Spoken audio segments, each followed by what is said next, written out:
Assalamualaikum warahmatullahi wabarakatuh. Baiklah, dalam pertemuan kali ini saya akan menjelaskan tugas dari ujian tengah semester mata kuliah perancangan arsitektur 2, yaitu merancang bangunan sederhana dengan pendekatan geometrik yang berfungsi sebagai galeri seni. Perkenalkan, nama saya Muhammad Chandra Wijaya, NPM 19100 151110001, dengan dosen pembimbing Bapak Arep Syafita Syafril, STMT. Program Studi Arsitektur Fakultas Teknik Sipil dan Perencanaan Universitas Bung Hatta Padang 2020-2021. Baik, di dalam sebuah perancangan atau merencanaan bangunan, kita harus meliputi pengumpulan informasi atau data yang didokumentasi melalui survei lapangan. Dengan data tersebut dikumpulkan menjadi 11 elemen tapak. Yang pertama yaitu lokasi. Lokasi di dalam tugas perancangan arsitektur 2 ini bertepat di lokasi Jalan Hatip Sulaiman, Lolong Blanti, Kecamatan Padang Utara, Kota Padang, Sumatera Barat. Dengan tautan lingkungan, site berdekatan dengan permukiman warga, Badan Keuangan Daerah, PT Jamkrida, Terasmat, PT Garno, dan PT Sarana Sumber Ventura. Untuk ukuran dan tata wilayah, GSB memiliki dua GSB, yang pertama 11 meter dan yang GSB kedua 4 meter dengan KDB 360 meter persegi dan KLB 1000 meter persegi.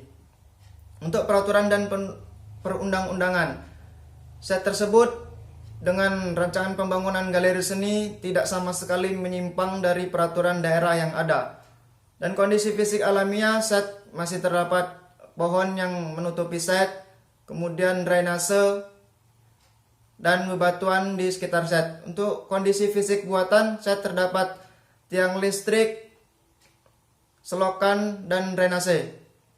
Sirkulasi, set memiliki dua jalur atau jalan komersial dengan lebar 20 meter dan jalan dua arah di sebelah set. Untuk utilitas, set terdapat tiang listrik dan pemasangan pipa air atau PDAM. Untuk panca indera, set sebaiknya mengarah ke jalan utama yaitu Jalan Khatib Sulaiman untuk menambahkan view atau penglihatan yang sangat dominan dari sekitar set. Lanjut ke iklim. Set berada di Kota Padang dengan suhu antara 23 sampai 30 derajat Celcius. Dan iklim di Kota Padang sangat tropis dengan kelembapan udara sekitar 77% sampai 88%. Angin pada set yaitu angin berasal dari darat laut, yang mana dengan curah hujan yang sangat tinggi. Untuk manusia dan budaya, di sekitar set banyak pekerja sebagai wira swasta, pedagang, dan sebagai masyarakat biasa. Lanjut ke superimpose. Superimpose yaitu merupakan kesimpulan dari data set yang dipergunakan sebagai penentuan atau penggunaan set plan. Dan hubungan ruang yaitu meliputi pelaku, studi aktivitas, kebutuhan ruang, dan persyaratan ruang. Dari studi ini, konsep perencanaan yang meliputi pelaku, studi aktivitas, kebutuhan ruang, dan persyaratan ruang agar mengetahui berapa besaran yang akan dibutuhkan dari set tersebut. Selanjutnya, zoning ruang, yaitu pembagian zona atau zoning ruang yang dilakukan setelah selama data yang berhubungan dengan set terkumpul, seperti luas set, batasan set, dan orientasi set. Maka penentuan zoning yang meliputi zona publik, semi publik, dan privat dapat dilakukan. Selanjutnya masuk hubungan ruang dan bubble diagram, yang mana jenis hubungan ruang dan bubble diagram itu cara berhubungan arah atau hubungan persyaratan langsung atau tidak langsung, yang tidak berhubungan ataupun arah berhubungan secara vertikal atau horizontal, dengan persyaratan pembatasan sifat atau tingkat kepentingan publik, semi publik, dan privat. Selanjutnya analisa kebutuhan ruang. Di dalam analisa kebutuhan ruang yaitu bertujuan untuk mengetahui seberapa besar luas lahan yang dibutuhkan oleh kelompok-kelompok aktivitas yang direncanakan agar dapat berfungsi dan berjalan dengan baik di dalam perencanaan. Lanjutnya masuk ke besaran ruang dan antropometri. Besaran ruang merupakan yaitu digunakan sebagai informasi untuk menentukan standar asumsi pengguna dan memiliki layout ruang, yang mana layout ruang ini yang berfungsi sebagai penyusunan letak atau perletakan tepat memberikan kepuasan dan kenyamanan dalam merancang bangunan. Prototipe ruang yaitu atau kebutuhan suatu besaran ruang yang sesuai dengan profesi dari manusia yang dijalani. Kemudian persyaratan ruang yaitu meliputi pencahayaan dan jarak kepada dari pembangunan galeri sini. Lanjutnya preseden. Dalam penugasan ini saya menggunakan preseden Semarang Art Gallery, kemudian Galeri Cikini Jakarta, dan Galeri Seni Lukis Surabaya. Dan selanjutnya itu alternatif eksplorasi bentuk. Di dalam alternatif ini saya menggunakan bentuk persegi atau bentuk utama persegi dengan eksplorasi bentuk yaitu pengurangan dan penambahan. Selanjutnya dengan menggunakan lingkaran, persegi 4 dan segitiga yang ditransformasikan menjadi bentuk sebagai berikut. Selanjutnya konsep struktur.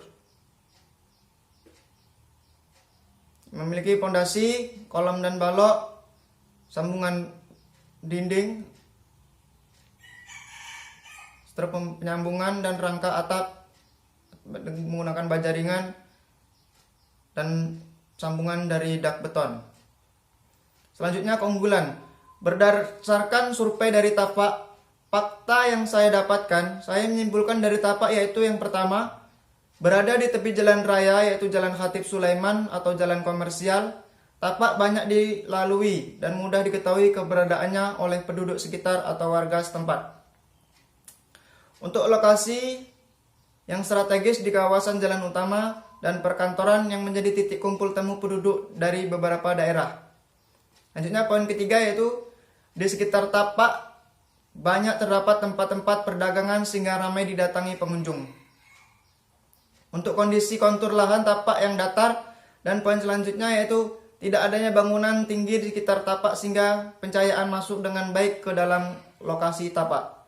Untuk potensi, berdasarkan data atau permasalahan dan regulasi yang ada, lahan memiliki luas 360 meter persegi, memiliki beberapa potensi untuk dibangun. Yang pertama, galeri seni atau pameran, tempat pembelanjaan, tempat pembelajaran, dan perkantoran.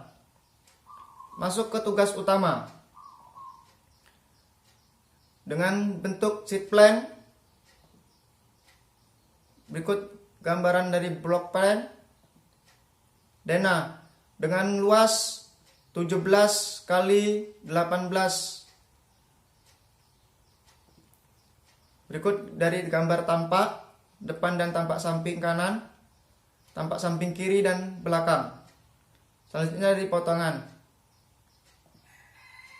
perspektif eksterior dan interior, dan yang terakhir yaitu exploded axonometry. Terima kasih, cukup sekian yang dapat saya sampaikan, kurang dan lebihnya saya mohon dimaafkan. Saya akhiri, wallahu muwaffiq ila aqwamit thoriq. Wassalamualaikum warahmatullahi wabarakatuh.